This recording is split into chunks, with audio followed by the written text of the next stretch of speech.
Hey guys, this is Eric Weingarten with Weingarten Racing. Today's video's got a lot of stuff in it, not just the cam challenge, although that is going to be in this, an update on that. But there's going to be a lot of things. One of the first things I'm going to talk about is a little problem I found that I'm making aware for you guys so that you guys don't make the same kind of mistake. Because you ever have those companies you call and they say, well, that's never happened? Well, it never happened, and now I'm showing you because I could see how it could happen in the future. So I'm going to show you a little problem and something you need to be aware of.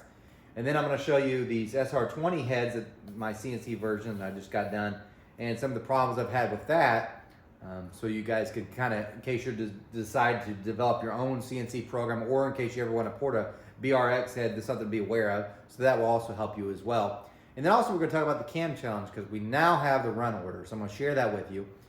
I'm also going to talk about a new contest that goes with the Camshaft challenge. Because several people had said, hey, is there a way where we could like pay and we could make a guess? Maybe we could win some money that way. So that's going to be in this video. But before all of that, I want to say this.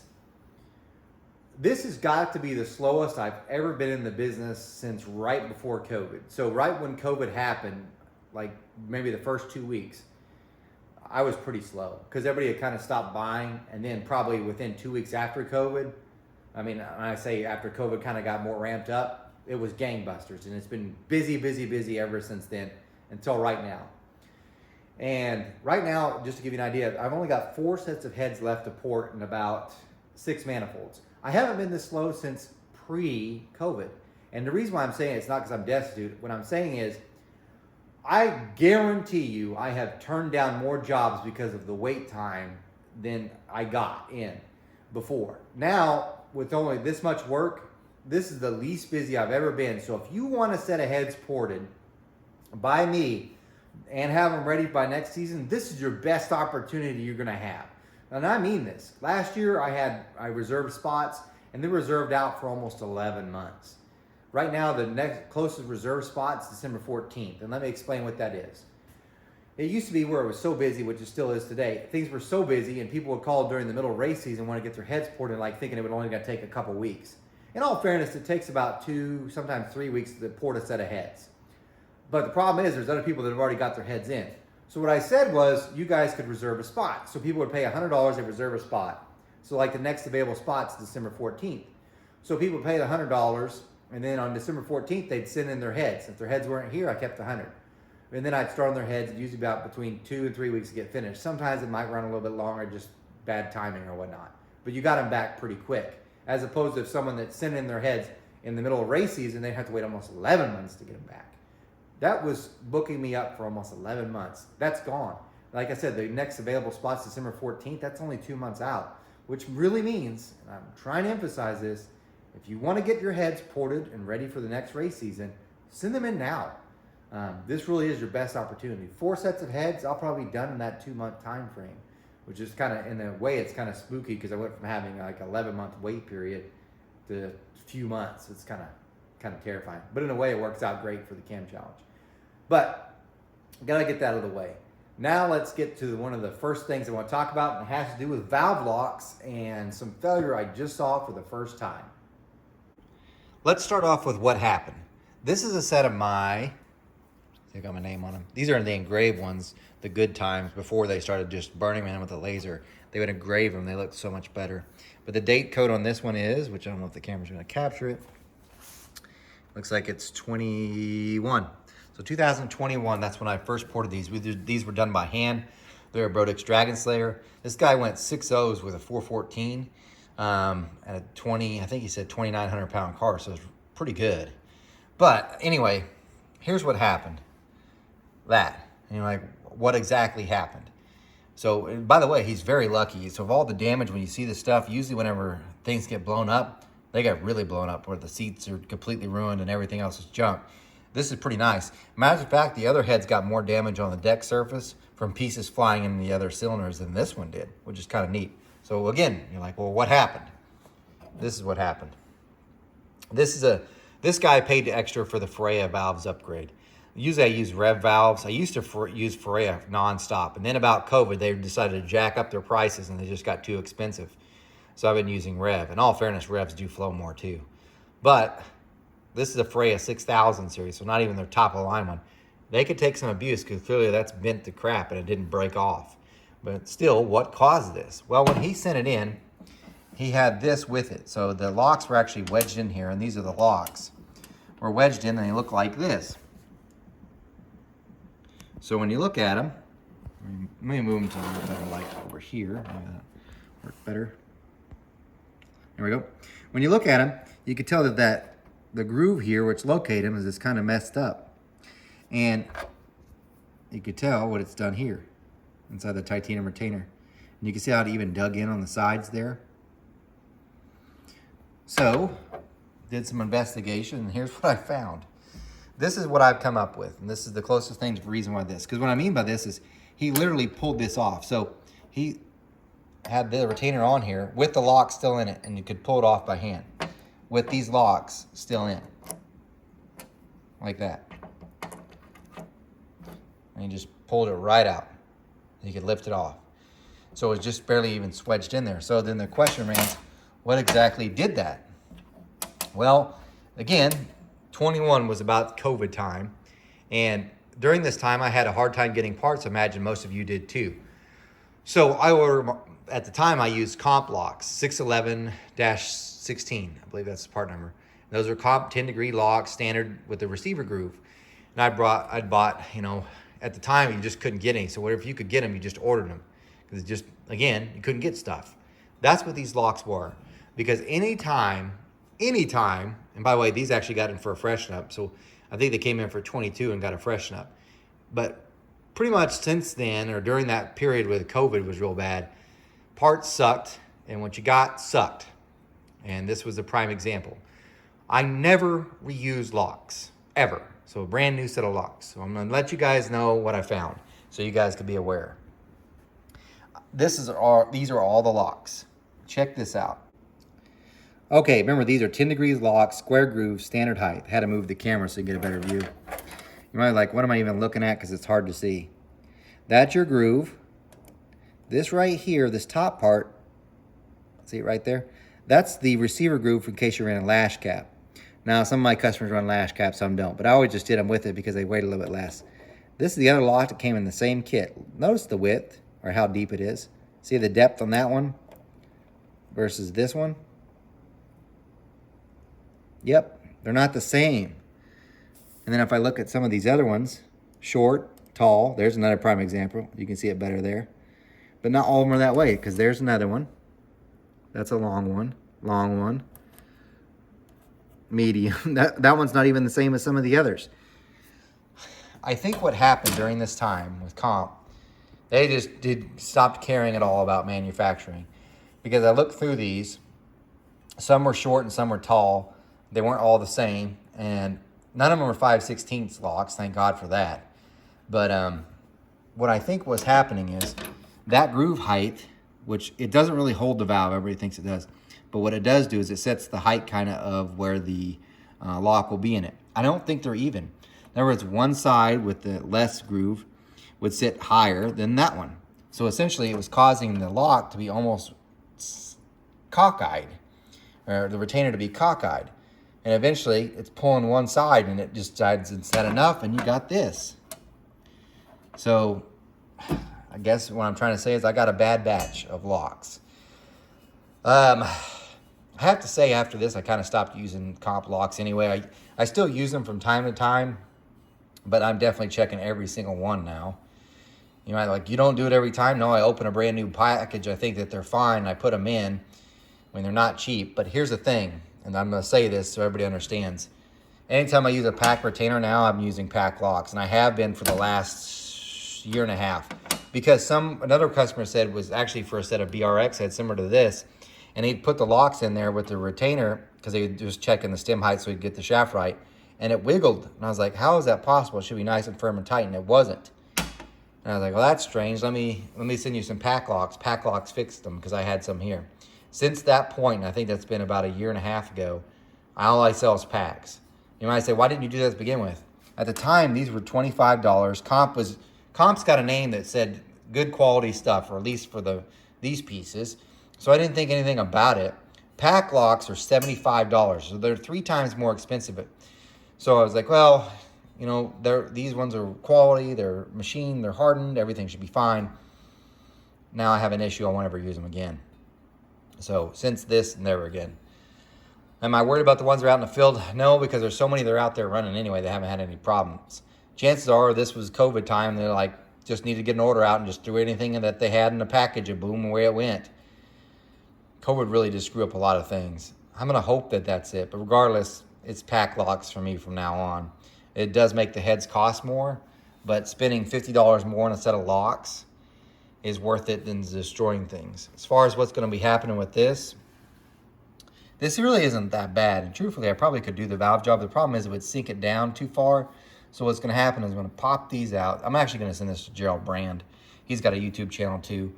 He's in Oklahoma City, so I get a chance to go visit my sister, maybe Big Chief. But anyway, I'm gonna pop these out. I'm not a welder, so I'm gonna have him weld this up. He's gonna have to, it broke the guide. He's gonna have to cut off from the backside, push the guide out, put a new guide in, new seats. I'll do the valve job, he'll do the welding. I'll, of course, make it look like all the rest. And then I'll surface it. It won't get rid of all this, and this will just be cosmetic. It's not really gonna hurt anything. I'll smooth that up. Same with the other head, so they have the same height and off and away it goes. Got to check all the valves, because they can't reuse this one. And that's about the sum of what's gonna happen. But I guess the point I'm trying to say is you need to be more diligent about looking at locks. I know it's just one of those things. I feel bad too, so it's out of my control. I can't control what happened there. When you open a brand new package, you kind of think it would be fine, but I didn't really look that close. And if I wasn't really studying on them, I don't know that I'd even would have spotted it.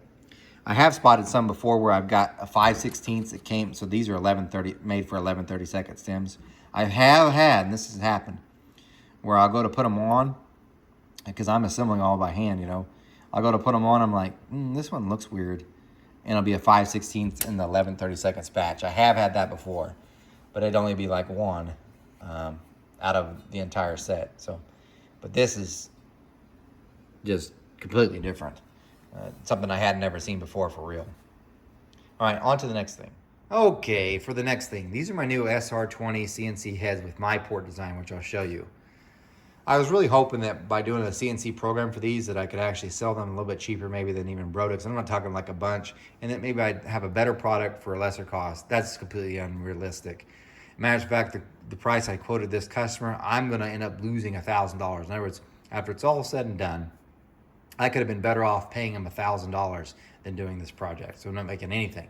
But I had at least part of the hope with it was, hey, at least when you've got the whole project done, you could sell some more. With the cost that's here, they're so expensive, I don't think I could ever sell one anyway. Just to give you a rough idea, bare. So these are right now bare. They're not finished, so they are CNC ported, and they got the valve job. Just on the intake, the exhaust is not done. They haven't been blended, so there's still quite a bit of work to do. But bare, let me think here. You're looking at right about $5,600 bare before you add any other parts to it. That's bare. It seems really high. I'm sure others probably charge more for that, but I think Brodix's might actually even be cheaper. They're off the shelf. Now, is this one better than Brodix? Absolutely. So let me show you some parts of it, because I want to show you in case you ever decide, hey, I want to port an SR20 or a BRX head. I want you to keep this in mind, because I found something. So if you're trying to do your own program for it, let me show you something just to keep you aware, because this really will help you. And I'm going to show you how I actually do come up with ports when I'm doing this. So you got to learn a little behind the scenes stuff. But here's what the port looks like. This is the short runner, and that's the long runner. It looks beautiful. You look at it, you're like, man, that's amazing work, right? And I'm super proud of it, because I did a lot of work to do that. And yes, it does have vane, and yes, I did play with that in several positions. The thing moves a lot of air. Do I want to tell you on the air right now how much air flows? No, because I actually think this CNC head will flow more than the model. And I'll show you that reason why I think that in a minute. But if you look, it looks great. This is the short port. Now there's two short ports. There's one right here and obviously one here. You have the long runner and the long runner. The short ports flow less, obviously, but that's not the problem. I was so pumped up about this and really proud. Got this one head done and went to the second one, and guess what I see? It is this. That is a gigantic hole. That is what was created whenever the CNC machine ran through the thing. As you can tell, it's not a small hole, it's a big hole, which means it could have been some casting in there. That happens from time to time, but chances are it looks kind of thin. So what I did is I went ahead and did this. Upon seeing that hole, I went back to the model to see if there was something I missed and what might have gone wrong. This is the head that I used to model. So this is the one that they digitized that ends up being the other one. Now this is the BRX head, not an SR20 casting. Let me explain. BRX. The BRX, like I said, they come with a CNC chamber, and they already got a CNC bulb in. The idea is it would just save me some work on porting, and I thought maybe if I did a port design with this, then what I could do is if someone sent in a BRX head, I could port it to it and it'd be fine. But I went a little bit beyond that. Anyway, they told me from Brodix that the water core is the same with the BRX and the SR20, because essentially this is just an as-cast head of the SR20 head that they have. So you might say, what did you do? Because they look different. So let me kind of explain. This is how I did my port work to figure out this. This is the long runner, and this is the short runner. What I did was I would develop, this is the short runner, this is the long runner. What I did was I would port this long runner, and then I'd do that. I finished it all out, and then I'd start working on another long runner and try something different. And then as I'm tweaking on this one, I could also tweak on this one to see what it did. And I did the same thing with the short port. So worked on actually this one first, getting it really, really good. This is the inner one. And I thought, well, let's try something different. And I went to this one and was trying different things.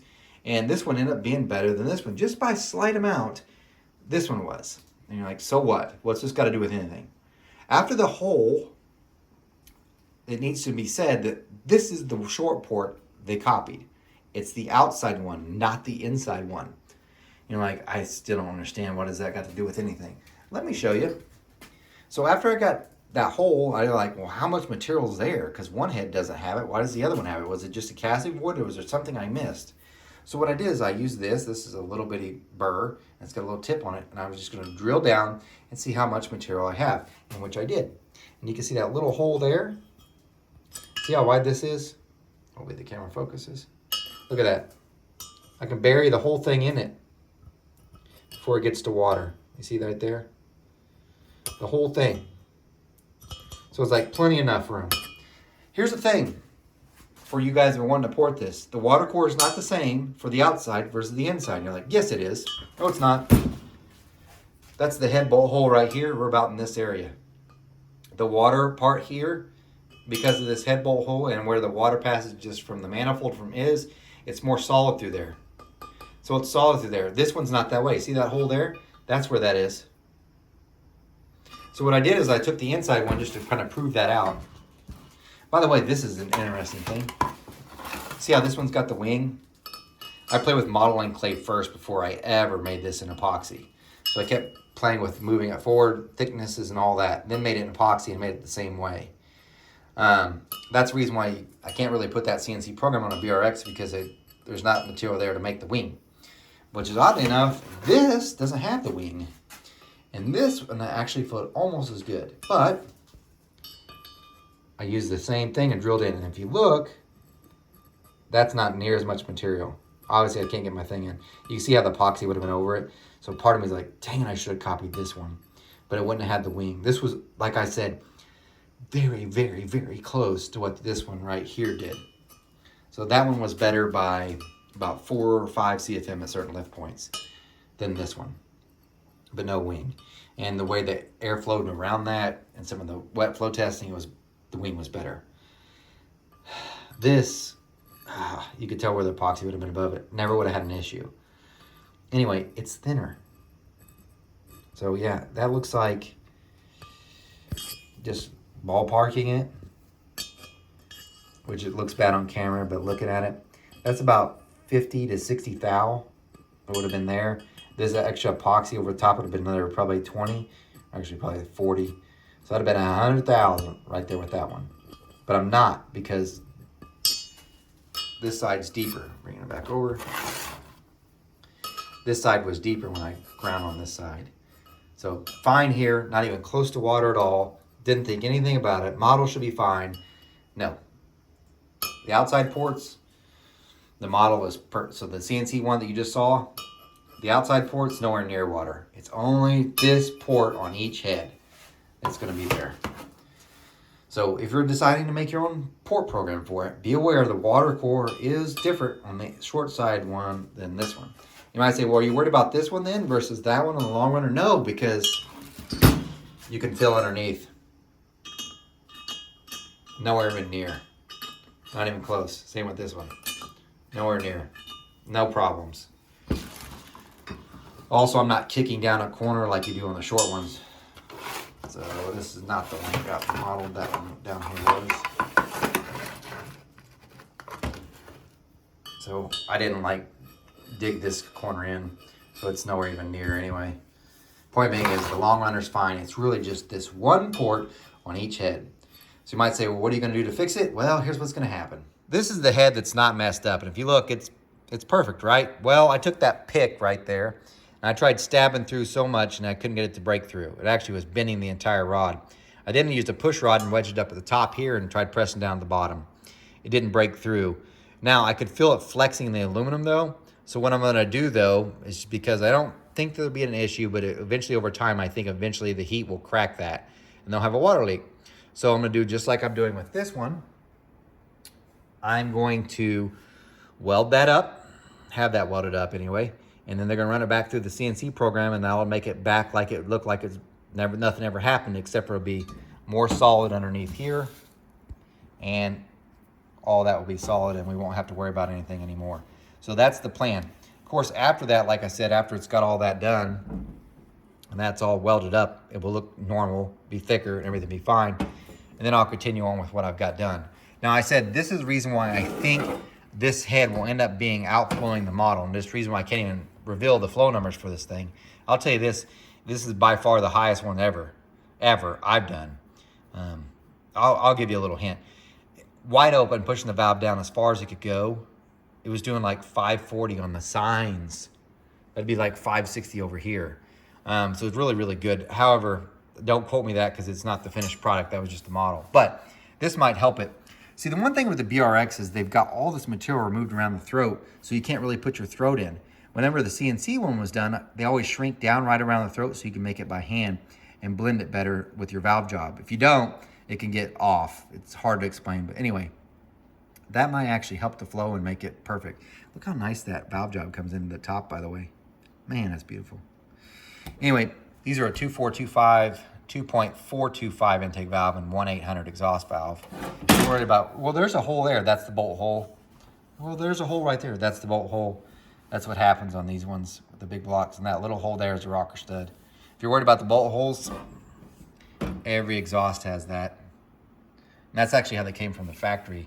If you get the VRX, they have a hole there anyway. But these exhaust ports are beautiful. I mean, this thing's a nice head. But I wish I could sell some, but I don't think anybody's going to pay this much for them.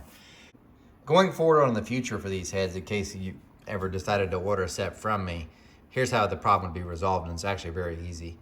Whenever I would order this set from Brodix, I'll pay extra, but then you have them sand the core. So in other words, they'll take that water core through this part right here, and they'll actually sand it so it gives more material. So this way I never have to have it welded and it cuts fine.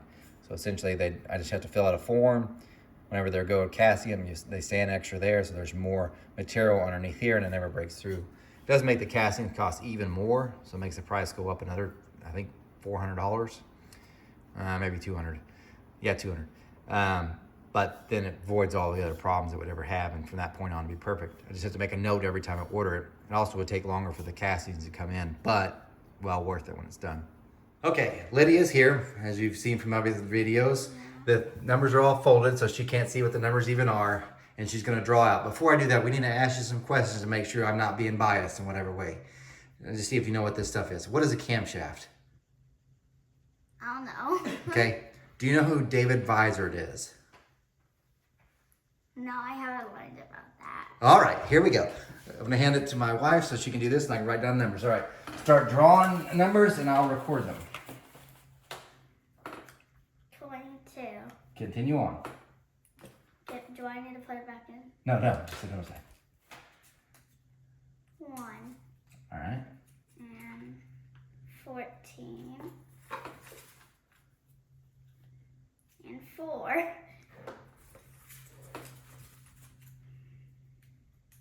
Oh wait, I got 21. I think you dropped one. Yeah, I know.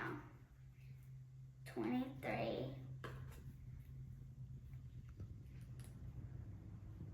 9.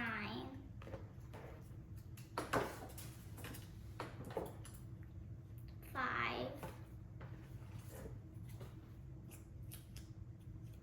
18. 3.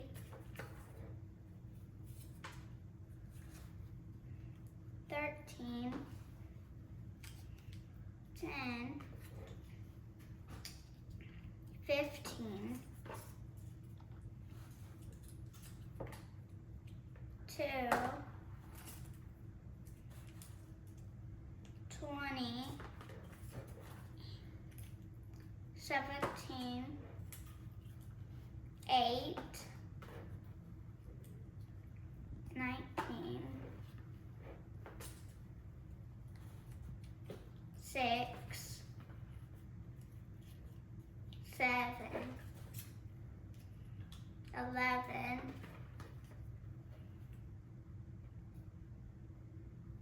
16. What about that one you dropped?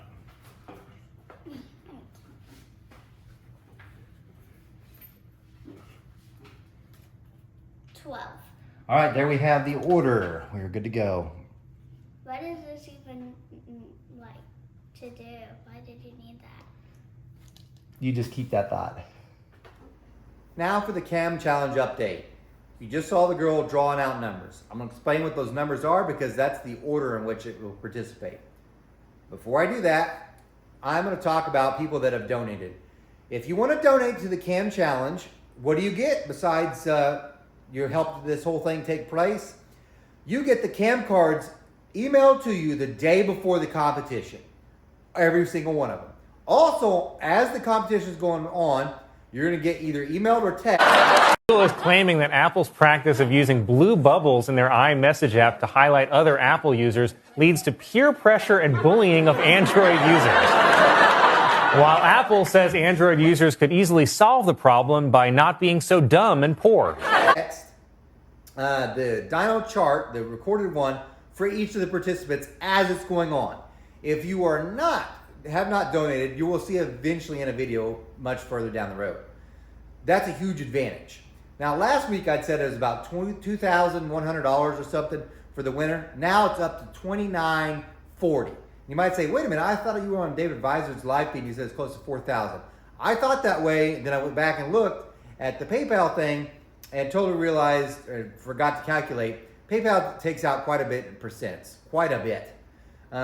Between BraveNet, which is the online store, and PayPal, it takes off quite a bit. So the actual winnings is, as of today, is $2,940 for the winner. Now I give it, and I should point this out too, I allocated another $1,000 just in case something extra goes on. What I mean by that is in case we end up going to 5 dyno days because I can't get it all done, I've got an extra $1,000 set aside for that. If it doesn't, then it gets split. 50 goes to me and 50 goes to the winner. So when you donate, half goes to me and the other half goes to the winner of the Camshaft Challenge. Great deal, right? This other part, you will not get the Cam cards texted to you, but several people asked to try this. They thought it'd be a cool idea, so I said, why not give it a shot? If you want to donate, by the way, it's the link in the description. So when you click on this video, in the description part, there'll be a link so you can donate. There's also going to be a link to participate in this other guessing contest. We'll call it a guessing contest. This will cost $10. And the way that the $10 will get spent, there'll be a PayPal fee, obviously. But after the PayPal fee, half will go to the winner of the guessing contest. The remaining half will be split between half of that half, so a quarter will go to me, a quarter goes to the winner of the Camshaft Challenge. So you might say, well, how does this go? It costs $10, so it's half the price of a donation, but you don't get cam cards, you don't get live updates. But here's what you do. You're going to purchase that for the $10, then you're going to email me your guess. And what you're going to be guessing is what camshaft, the duration at 50 thousandths, intake and exhaust, the lift on the intake and exhaust, LSA for the camshaft you think will win. And you're like, well, I don't know what even camshafts are entered. You're guessing as close as you can get to theirs. And whoever gets closest, you win. If two people tie, they split the winnings. I should point out too, because it'd be illegal if I just did it this way, you don't have to purchase that link in the description to participate in this guessing challenge. You could just email me. And my email is weingartnerracing@gmail.com. But if no one puts any money in, you win nothing. So I don't know how to tell you that. So anyway, that's that. It's pretty simple. Just to recap, $20 donation. That goes to help the challenge. Half goes to me and half goes to the winner of the Camshaft challenge after PayPal fees. Anyway, the other thing is the guessing contest. That, half the winnings for that go to the winner of the guessing contest. The remaining half is split between going to me and going to the winner of the Camshaft challenge. So that's all that it is. Now, I told you I would do this. I went on the dyno on Thursday. It was dynoing the small block Chevy. That's going to be the video on Tuesday or Monday, depending. While I was there, I did measure the Victor Junior manifold, Super Victor manifold that's run during the competition. Here are your specs for that. Its runners measure 6 1/8 inch long on average. So I measured them all and averaged them. The opening CSA was 4.2. I don't know about and that's what I mean up near the carburetor. Towards where the exit is, near the head, couldn't measure it correctly. Without taking out the manifold, wasn't going to do it. The plenum is 4 1/8 inch deep. It's 3 1/4 inches. I said that wrong. 3 3/4 inches wide and 3/4 inches long. 3.75. 3.75, 3.75. I don't know why I decided to do fraction at the same time. 4 1/4 inch, or 4 1/8 inch deep. So hopefully you got that. Sorry about that. Most of you already figured out. Speaking of which, your cams have to be here if you're going to switch out a camshaft.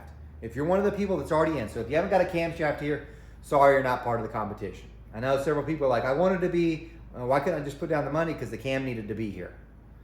I feel bad because there were several people that wanted to be involved and wanted to send in the cam, and they just couldn't get it done in time.